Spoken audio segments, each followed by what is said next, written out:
ఈ పవిత్ర నేల మీద నడయాడిన మానవ రూపంలోని దేవుడు సాయిబాబా గారి శత జయంతి ఉత్సవాలలో ముఖ్య అతిథులుగా పాల్గొన్న భారత ఉపరాష్ట్రపతి శ్రీ సిపి రాధాకృష్ణన్ గారు, త్రిపుర గవర్నర్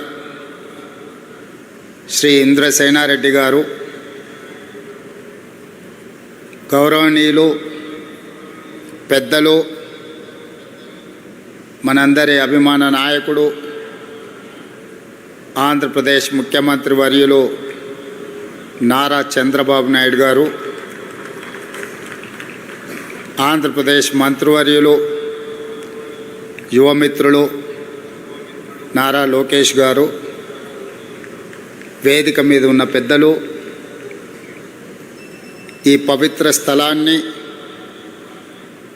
సాయిబాబా గారి శత జయంతి ఉత్సవాలలో పాల్గొనడానికి విచ్చేసిన వేలాది మంది భక్తులందరికీ కూడా బాబా గారి శత జయంతి శుభాకాంక్షలు తెలియజేస్తున్నా. వ్యక్తిగతంగా తెలంగాణ రాష్ట్ర ముఖ్యమంత్రిగా ఈ కార్యక్రమంలో పాల్గొనడం ఒక గొప్ప గౌరవం, అరుదైన అవకాశం. బాబా గారు మనుషుల్లో దేవుడిని చూశారు,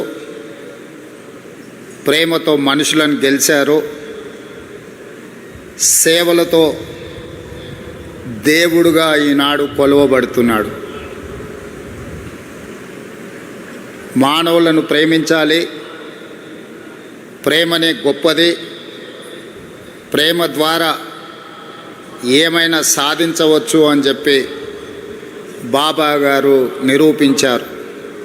వారు ఉన్నా, వారు మన మధ్యలో లేకపోయినా, వారి భావన, వారి ఆలోచన, వారిచ్చిన స్ఫూర్తి ఈనాడు ఈ శత జయంతి ఉత్సవాలలో నిర్వాహకుల అందరిలోనూ కనిపిస్తుంది.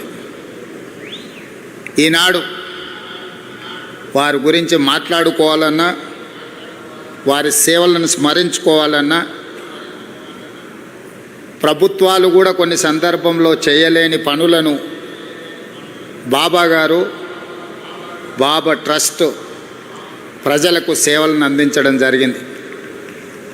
అందులో ముఖ్యంగా కేజీ టు పీజీ ప్రతివాడికి విద్యను అందించాలి, ప్రతివాడు చదువుకోవడం ద్వారా జీవితంలో రాణించగలుగుతాడు నువ్వు నమ్మి ప్రభుత్వాలతో పోటీపడి కేజీ నుంచి పీజీ వరకు పేదలకు ఉచితంగా విద్యను అందించడం ద్వారా వేలాది లక్షలాది మంది యొక్క జీవితాలలో వెలుగులను బాబా గారు నింపగలిగారు.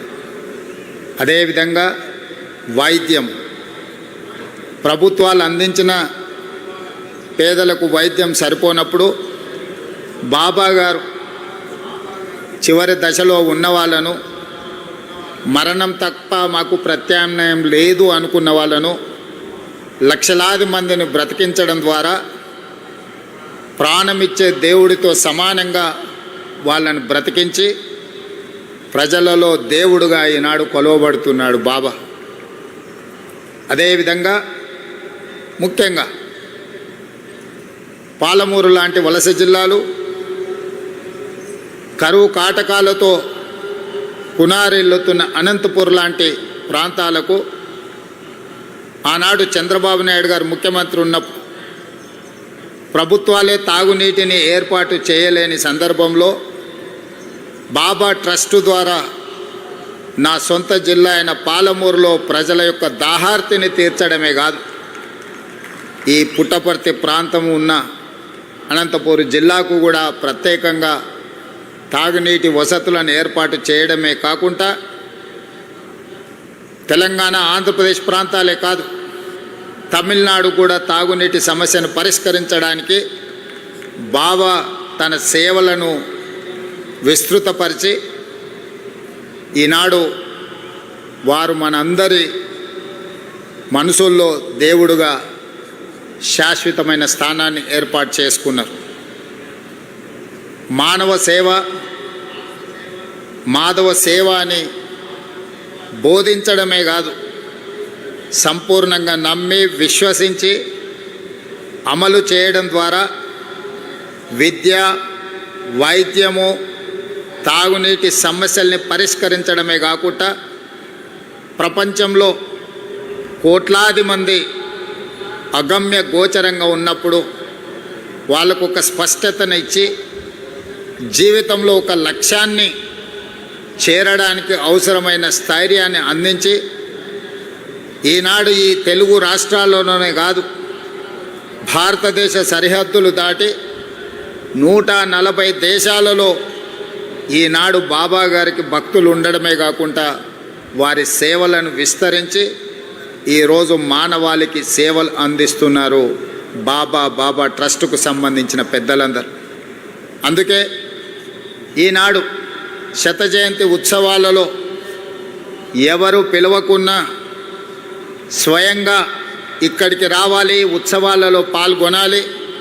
ఇది జన్మకు ఒక అవకాశం అని భావించి వేలాదిగా భక్తులు ఇక్కడికి రావడమే కాకుండా ఒక మారుమూల ప్రాంతం ఆంధ్రప్రదేశ్లో అనంతపూర్ పుట్టపర్తి అనేది, ఇక్కడికి ప్రధానమంత్రి నుంచి రాష్ట్రపతి వరకు, కేంద్ర మంత్రుల నుంచి వివిధ రాష్ట్రాల ముఖ్యమంత్రుల వరకు, ప్రపంచంలోనే 40-50 దేశాలకు సంబంధించిన ప్రముఖులందరూ కూడా పుట్టపర్తి పట్టణానికి రావడము ఈ భూమికి, ఈ నేలకు ఉన్న పవిత్రతను, ఇక్కడ బాబా గారు నివసించడం వల్ల వచ్చిన ప్రత్యేకతను ఈనాడు మనం గుర్తు చేసుకోవాల్సిన అవసరం ఉన్నది. తప్పకుండా బాబా సేవలను మరింత విస్తృతంగా ముందుకు తీసుకెళ్ళాలి.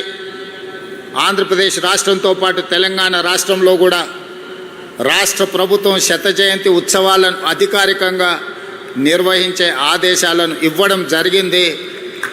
తెలంగాణ రాష్ట్రంలో బాబా గారి సేవలను విస్తృతం చేయడానికి, వారి ఆలోచనను, వారి విధానాన్ని ప్రజలకు చేరవేయడానికి మా ప్రభుత్వం ఎప్పుడూ సహకరిస్తుంది, సేవా కార్యక్రమాలలో పాల్గొంటుంది. ఈ కార్యక్రమానికి నన్ను ప్రత్యేక ఆహ్వానితులుగా ఆహ్వానించి ఇంత గొప్ప కార్యక్రమంలో పాల్గొనడానికి అవకాశం కల్పించిన నిర్వాహకులకు అందరికీ కూడా మనస్ఫూర్తిగా కృతజ్ఞతలు, ధన్యవాదాలు తెలియజేస్తూ భక్తులందరి దగ్గర సెలవు తీసుకుంటున్నాను. ధన్యవాదాలు.